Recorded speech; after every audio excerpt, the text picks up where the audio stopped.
The United States launching a series of airstrikes on Iranian-backed Houthi rebels overnight in an attempt to stop the terror group's attacks on vital shipping lanes. President Donald Trump announcing the strike in a post on Truth Social, saying, "Our brave warfighters are right now carrying out aerial attacks on the terrorist bases, leaders, and missile defenses to protect American shipping, air, and naval assets, and to restore navigational freedom.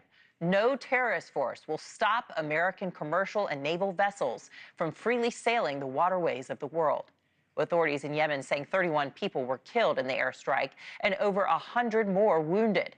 The Houthis vowing to retaliate against the United States. Joining us now to talk more is a senior fellow at JINSA and former national security advisor to Vice President Dick Cheney, John Hanna. John, thanks you so much for joining us. Just how big of a problem have the Houthis been for shipping in the region?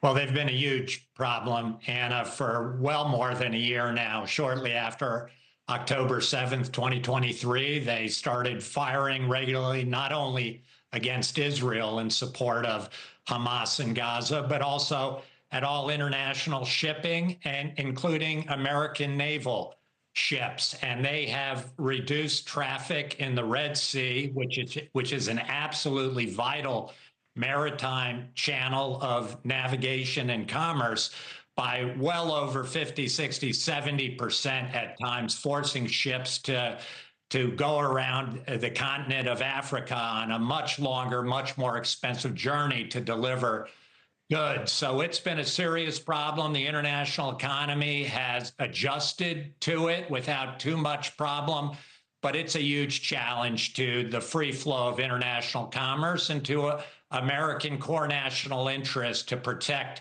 freedom of the seas. Yeah, and to really just translate that, that's essentially when you have longer, more expensive journeys, who do you think is going to pay for the higher prices on the goods? Well, the consumers are, you and me are. The terror group vowed to retaliate against the United States. What could that look like? Should Americans be concerned? I mean, is this like an imminent threat?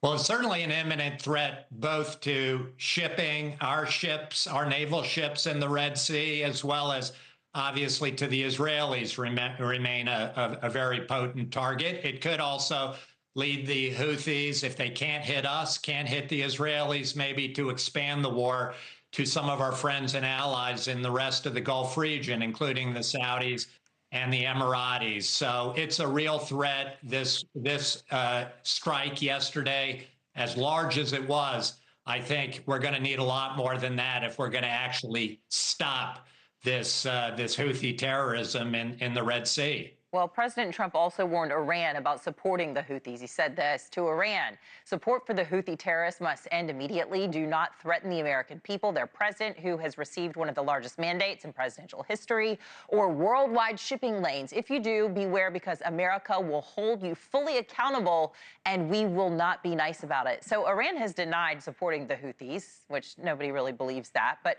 how could the United States respond if Iran keeps supporting the Houthis? Well, it's clearly to actually go and hit Iran itself, to hit Iranian territory, to hit its economic, political, military assets, and up to and including that nuclear program that is right now on the brink of a breakout to Iran becoming a nuclear weapon state, which would transform the world in violent opposition to American interests. So Iran is the head of the snake here. It not only backs the Houthis, it backs militias in Iraq. It's trying to interfere in Syria, Hezbollah, Hamas. All of it leads back to Iran, the head of the snake. And that's where, for my money, you would get the biggest bang for the buck, is to get to damage Iran, punish Iran, and get it to stand down from all of these illicit activities that are seeking to destroy Israel and drive America out of the Middle East entirely. So you say hit them instead of the proxies, but ooh, that feels like a big escalation. How does this attack change the security situation for Israel, considering I'm reminded that the Houthis have launched missile strikes on Israel in the past? For sure, I think Israel's going to be back on alert, because this will not be enough to get the Houthis to stand down. There was a period of time over the last several months before the ceasefire in Gaza where they were sending Israelis to bomb shelter virtually every night in the middle of the night, with single drones flying on their way to Tel Aviv other Israeli population centers. So we may see a restart of that, which may bring the Israeli Defense Forces back into this fight as well. They've hit the Houthis hard at least twice. But again, it hasn't been enough so far to force the Houthis to stop this activity. In an effort to keep America safe, national security, stop terrorism, the Trump administration is weighing whether to put a travel ban into place, something that he tried to do his first term. There are more than 40 countries reportedly on this list, and officials say policy and security concerns are behind this new ban. One country on the list is Russia, which President Trump has, he's really trying to restore relationships with. Does their inclusion surprise you?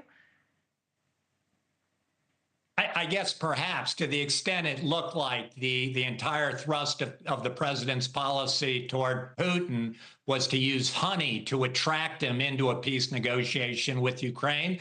This instead looks like a bit of added pressure, a little bit of the stick to warn Putin that there's a lot more that we can do to bring significant pressure and to hurt Russia, hurt its economy, and the interactions between our two states to increase Russia's isolation in the world.